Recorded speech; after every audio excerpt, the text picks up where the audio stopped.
religious center of the world suddenly turn into like an ancient version of a tourist souvenir shop? Right. Like a place where people genuinely worshipped gods made out of food and then literally ate them for a midnight snack when they got hungry. It sounds like an absurd comedy, It honest. really does. But today, we are looking at the chaotic, fiercely complex world of pre-Islamic Arabia. And it's a phenomenal contrast to start with, because when you look at the historical and spiritual landscape of that era, the cognitive dissonance is just staggering. Yeah, absolutely. We are examining a society that had completely lost its spiritual compass, yet was simultaneously sitting on the very precipice of the most profound shift in human history. And that is exactly the mission of our deep dive today. We are exploring the life of Prophet Muhammad, the legacy of the greatest man who ever lived. Right. But to truly grasp the sheer magnitude of the light he brought, we really have to deeply analyze the dark first. Exactly. You have to set the stage. We're talking about an environment simmering with mass idol worship, fractured faiths, and deeply embedded ancient prophecies. Yeah, and to understand the sociology of this darkness, you have to realize that the Arabs of the Arabian Peninsula did not start out this way. Right, they had a different foundation. They originally adhered to the pure monotheism of their forefather Abraham.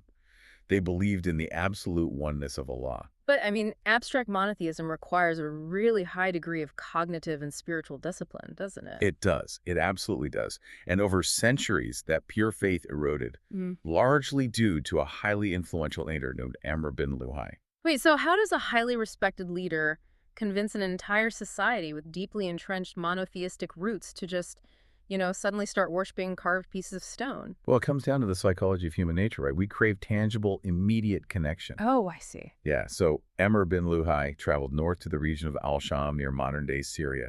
And while he was there, he witnessed societies praying directly to physical statues. When he asked them why, they gave him a purely functional answer.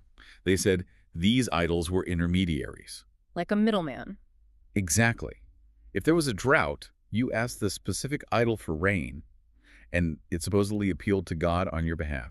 If you went to war, you asked a different idol for victory. It sounds like they essentially turned spirituality into, like, a localized customer service desk. That is a perfect analogy, yes. Instead of dealing with the awe-inspiring unseen creator, you just take your specific ticket to the rain statue or the war statue. Right. That is precisely the psychological mechanism at play there. And Amr bin Luhai wasn't appalled by this. He actually thought it was a brilliant civic innovation. Wait, really? Yeah. He asked them for one of these statues and hauled this massive, imposing idol named Hubal all the way back to Mecca. Wow. And he placed it right at the Kaaba, the ultimate symbol of monotheism, and commanded his people to use it as an intermediary. Because he was so revered, his people simply accepted it. And because Mecca wasn't just any city, it was the undisputed religious and economic hub of the entire peninsula, this doesn't just stay a local quirk. No, not at all. Pilgrims are coming from all over. They see Hubal. They think, well, the Meccans are doing it. Must be the new standard. But they can't exactly drag a 2-ton statue back to their desert tribes. Which birthed an entire religious economy. Right. The Meccans recognized the demand and began manufacturing and selling smaller, portable replicas. Like souvenirs. Exactly like souvenirs. Idol worship became a massive, lucrative exporting business. Eventually, there were 360 different idols surrounding the Kaaba. That is just, wow. You had a god for every tribe, a god for every specific need. The divine was completely stripped of its transcendent meaning and reduced to a physical, tradable commodity. And that commercialization is what leads to those stories from the time of ignorance that just leave you scratching your head. Oh, absolutely. Like the story of Omar bin al-Khattab from before he embraced Islam. Right, yes. Yeah. He later recounted how he was traveling, realized he forgot his portable idol at home. So he took some dates he had packed for food, and he molded them into the shape of a god. He literally bowed down to it. But then a few hours later, in the cold desert night, he got hungry. So he ate his god. It's easy to laugh at, but it really highlights the absolute vulnerability and absurdity of the human condition when it loses its anchor to the truth. Definitely. You have grown men, fierce warriors of the desert, crafting deities out of their own rations and consuming them. But looking at that stark reality, it makes the impending transformation seem almost mathematically impossible. How do you take a society operating on that level of spiritual emptiness and turn them into anything else? Well, that contrast is exactly what defines the sheer miracle of the Islamic era. Okay. Because it wasn't merely a political unification. Islam took those very same men wandering in the desert, eating their makeshift gods, and in a breathtakingly short, concentrated period of time, completely rewired their souls. It's mind-blowing when you really think about it. It is. Omar bin al-Khattab went from consuming a date idol to becoming one of the most remarkably just and visionary leaders in human history, Right. eventually ruling over 2/3 of the known world. Wow. It was a total, unprecedented recreation of the human operating system. So you have this booming, empty commercialization of faith in Mecca, but human beings ultimately crave actual, authentic, divine connection. Always. And while Mecca was building an idol franchise, the sources tell us that just a few hundred miles away, in the harsh environment of Medina, people were looking for that authentic connection by literally waiting for a prophecy. Yes. The demographic landscape of Arabia was quietly being engineered by ancient texts. Right. Following the destruction of Jerusalem, the Jewish diaspora scattered. But certain scholarly communities deliberately migrated deep into the incredibly unforgiving environment of the Arabian desert. Wait, they just went into the desert? They weren't wandering aimlessly. Right. They were operating on highly specific geographical and agricultural descriptions found in their scriptures regarding the arrival of the final awaited prophet. So they were basically following like an ancient GPS system. That's a great way to put it. They uprooted their entire civilization, abandoning fertile lands to settle in a harsh place like Medina just because the landscape matched the description in a book. They absolutely did. They recognized the volcanic rocks and the date palm groves of Medina as the exact prophesied destination. Oh, wow. 3 major Jewish tribes settled there, and their presence acted as a profound theological anchor in the region. And there's a fascinating historical event that illustrates how heavily this prophecy weighed on the geopolitical landscape. Is this the story about the king of Yemen? Yes, exactly. A very powerful king named Taban Assad. Right, because Taban Assad doesn't just stumble into Medina. He marches an overwhelming army there with the intent to wipe the city off the map. Yeah, after his son is tragically killed there during a business dispute, he mobilized a force that the local tribes could not possibly withstand. So he's ready to destroy everything. But as he prepares to flatten Medina, he's intercepted not by a rival army, but by 2 Jewish rabbis. Just 2 guys. Just 2 rabbis. They walk out to meet this furious, grieving monarch, and they tell him point blank, "You cannot destroy this place. It is protected by God because it is the future sanctuary of the awaited prophet." Which is an incredibly bold move. I mean, you have 2 scholars standing in front of a grief-stricken king and his entire military force. It's terrifying. But what fascinates me is that it actually works. Like, he doesn't execute them. He listens. He listens because the absolute unwavering conviction of those rabbis carried a psychological weight that pierced right through his ego and his vengeance. Wow. Taban Assad was so deeply affected by the gravity of this prophecy that he immediately called off the siege. He actually converted to their monotheistic faith on the spot. And the geopolitical ripple effects of that decision are massive, right? It's huge. Because as he travels back south toward Yemen, some rival tribes tried to manipulate him into attacking Mecca. But those same rabbis advise him again. They inform him that Mecca is also a sacred sanctuary, built by Abraham, and instead of conquering it, he should show it the utmost reverence. And he listens again. He does. Taban Assad follows their counsel. He enters Mecca peacefully and becomes the very first person in history to clothe the Kaaba. Which initiates the tradition we still see today, where the Kaaba is draped in beautiful fabric. Exactly. Though back then, because the cloth was deemed sacred, they never removed the old layers. They just kept piling heavy fabrics on top of each other year after year until the structure was literally threatening to buckle under the weight. Right, it was just getting heavier and heavier. But taking a step back, the insight here is incredible. You have a furious king stopped by scholars who are only there because they followed an ancient text. Every single demographic shift is actively preparing the soil for the prophet's arrival. It was a vast, interconnected preparation of the landscape. And that same search for undeniable truth brings us to another critical thread in the region, the presence of true, uncorrupted Christianity in Yemen. Okay. Which leads to one of the most legendary tests of faith ever recorded. This centers around a tyrannical king in Yemen who was ruthlessly persecuting monotheists. And the story zooms in on a young boy who gets caught in the middle of a massive spiritual war. Right. The king's aging sorcerer needed an exceptionally bright apprentice to carry on his dark arts, and this boy was selected by the state. Okay, so he's forced into it. Yeah, but during his daily commute to the sorcerer, the boy discovers a hidden priest. This priest is secretly teaching the true, uncorrupted message of monotheism, the oneness of God. Wow. So the boy begins leading a highly dangerous double life. He's studying state-sanctioned dark magic on one end and pure divine truth on the other. The psychological toll on a kid must have been immense. He needs to know which path is actually real. Of course. And the sources say his definitive proof comes when a terrifying beast is rampaging through a marketplace, terrorizing the public. Right. The boy picks up a single stone and makes a very specific prayer. He says, "O Allah, if the affair of the priest is more beloved to you than the sorcerer, kill this beast." He throws the stone, and the beast instantly drops dead. It's an incredible moment. And when the boy reports this to the underground priest, the priest's reaction is deeply profound. Yeah, he doesn't throw a celebration or anything. No, not at all. He looks at the boy and says, "My son, today you have become better than me, and because of this you will be tested." Wow. It is a fundamental spiritual law of that era. The greater the purity of your faith, the more severely it will be tested by the world. And the boy is clearly operating on a different spiritual frequency at this point. He starts healing the sick, including a blind man who is closely associated with the king. Which is an important moment to clarify a theological concept, actually. Okay, what's that? In the Islamic tradition, what the boy is doing is known as a karama. It is fundamentally distinct from a prophet's miracle. Oh, I see. A karama is a divine gift, a suspension of the laws of nature, granted to an exceptionally righteous, ordinary believer to validate their faith. The boy wasn't a prophet, but he was heavily supported by divine will. But that divine support puts a massive target on his back. Absolutely. The king finds out about the healed blind man, tortures him to find out who did it, and the man points to the boy. They torture the boy, and he eventually points to the hidden priest. And here we witness the absolute limits of state power against spiritual conviction. The king demands the priest renounce his faith. The priest refuses. Right.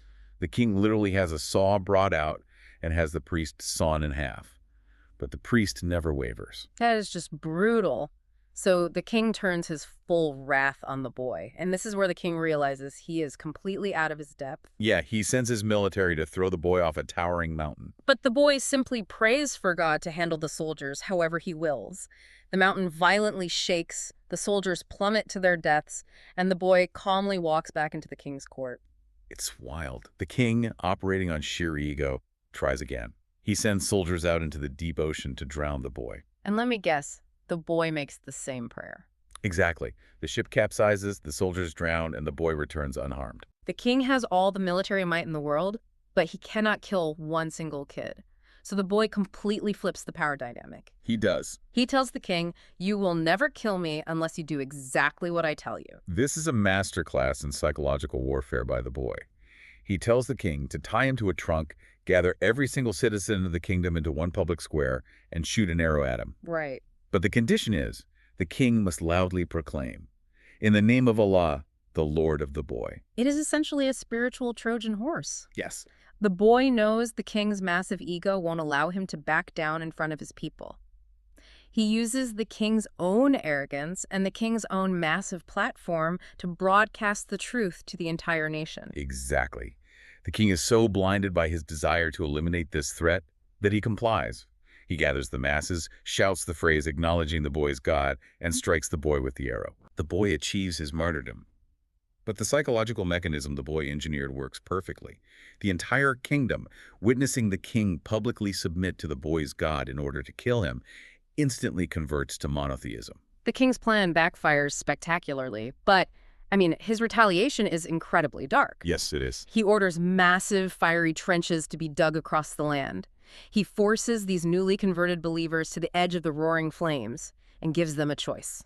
Renounce your new faith or burn alive. And they choose the fire. It's heartbreaking. The sources highlight one agonizing detail that captures the sheer emotional weight of this event. What's that? A mother carrying her infant child is brought to the edge of the trench. Naturally, the biological imperative to protect her child makes her hesitate. Of course. But in a miraculous moment, her infant speaks to her, saying, "Oh, mother, be patient, for you are on the true path." And with that divine reassurance, she steps into the flames. Wow. That is an incredibly heavy story. But, playing devil's advocate here, how do we look at this as anything other than a devastating tragedy? That's a fair question. I mean, the priest is executed, the boy is killed, the mother, the infant, the masses, they all burn.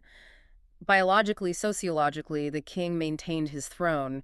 He seemingly won. That is a brilliant point because it forces us to redefine the concept of victory. Yeah. Modern society views success almost exclusively through the lens of longevity, physical survival, and material triumph. But in the spiritual framework of these ancient narratives, this event is recorded as the great victory.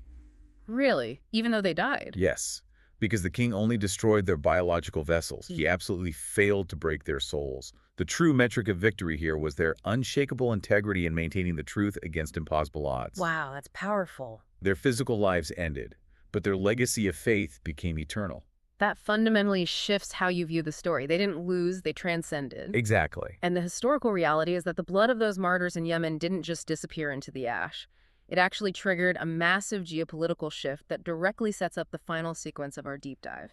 Right, because word of this horrific massacre reaches the Christian Roman emperor. And he's not happy. Not at all. The emperor is outraged by the slaughter of his spiritual brethren. He requests the ruler of Abyssinia to deploy a massive military force across the Red Sea to avenge the martyrs. Okay. The Abyssinian army successfully invades Yemen, dismantles the tyrannical king's regime, and takes over. Following some brutal internal power struggles, a fiercely ambitious commander named Abraha seizes absolute control of Yemen. So now Abraha is sitting on a wealth of power in Yemen, and he looks north at Mecca and realizes that the Kaaba is an absolute economic engine because of the annual pilgrimage. Right, he wants that for himself. Exactly. He wants that spiritual and economic capital diverted to his own territory. Yeah. So he builds this magnificent towering cathedral called Al-Qulays, fully expecting the Arabs to abandon Mecca. But Abraha severely miscalculated the sociological attachment the Arabs had to the Kaaba. It was their ancestral identity. Yeah, they weren't just going to leave it. In fact, one Arab was so insulted by Abraha's attempt to replace the Kaaba that he sneaked into this pristine new cathedral and physically defiled it, smearing stool across its walls. It's a deeply crude insult, but highly effective. Yeah. Because Abraha doesn't just want to punish the vandal. He is so enraged that he vows to march an army north and literally wipe the Kaaba off the face of the earth. He's furious. He mobilizes an unstoppable force, and he brings along war elephants, which to the Arabs of that time were essentially incomprehensible weapons of mass destruction. Yeah, they had never seen anything like it. And as Abraha's army approaches Mecca, they begin looting the outskirts, capturing property. Right. Among the stolen goods are 200 camels belonging to a man named Abdul-Muttalib, who is the grandfather of the awaited Prophet Muhammad. And Abdul-Muttalib secures a meeting with Abraha to negotiate. And the power dynamic in this meeting is legendary. It really is. Abdul-Muttalib walks into the tent, and he possesses such immense, awe-inspiring dignity that Abraha actually steps down off his royal throne to sit on the floor with him out of sheer respect. And Abraha assumes this majestic leader is going to beg him to spare the Kaaba. But Abdul-Muttalib simply looks at the most powerful military commander in the region and says, "You took 200 of my camels, I want them back." Abraha is visibly disappointed. He says, "I am marching to destroy the sanctuary of your forefathers, the core of your religion, and you are only concerned with your camels." Abdul-Muttalib's response is an absolute masterclass in the separation of human agency and divine will. It really is. He tells Abraha, "I am the Lord of the camels, so I am responsible for them. The house belongs to Allah, and Allah will protect it." Wow. He recognizes his own human limitations. He is managing what is within his sphere of influence, and he refuses to usurp God's role in protecting the sacred sanctuary. It is a profound display of spiritual clarity. Abdul-Muttalib returns to Mecca, orders the entire population to evacuate to the surrounding mountains, and leaves the city entirely undefended. He just leaves it. He entrusts the Kaaba solely to divine intervention. So Abraha gives the final order. The army gears up. They point their massive lead elephant directly toward Mecca to begin the destruction. And the mechanism of nature itself simply stops working for them. Yeah. The elephant refuses to take a single step forward. If they point it towards Syria or Yemen, it gets up and runs. But the moment they face it toward Mecca, it drops to its knees. They are violently beating it, but the animal is in a state of absolute instinctual submission to a higher command. And as the army attempts to advance without their primary weapon, the sky darkens. An immense, unnatural flock of birds fills the horizon. The sources describe how every single bird carried stones. Wow. They unleashed a torrential bombardment over Abraha's forces, utterly decimating the entire massive army. You have the ultimate manifestation of human military arrogance, completely erased by the smallest, most ordinary soldiers of nature. And this awe-inspiring defense of the sanctuary was not a random historical anomaly.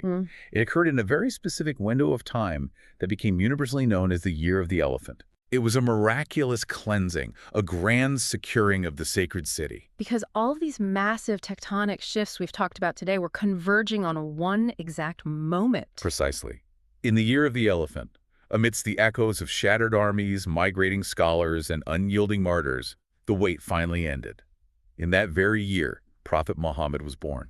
If we pull all these conceptual threads together, it is truly staggering. It is. I mean, we started in a society where spirituality had devolved into a commercialized tourist shop of edible idols.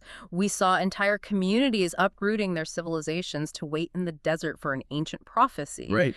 We witnessed the unmatched psychological resilience of a boy who engineered his own death to broadcast the truth to a nation. And finally, we saw nature itself, an elephant and a flock of birds, rebel against an empire to protect a sanctuary. Every single geopolitical maneuver, every test of faith, and every shift in the natural world was intimately connected. Yeah. They were all meticulously preparing the sociological, demographic, and spiritual landscape for the arrival of the greatest man who ever lived. It makes you realize that what looks like chaotic history to us in the moment is often a perfectly orchestrated design. Which leaves you with a deeply provocative thought to carry with you. If the very fabric of human history, the rise and fall of massive empires, the migration of entire communities, and the fundamental laws of nature itself had to be so miraculously and heavily rearranged just to prepare the world for his birth, Yeah. what does that tell us about the sheer, unfathomable magnitude of the legacy he was about to leave behind?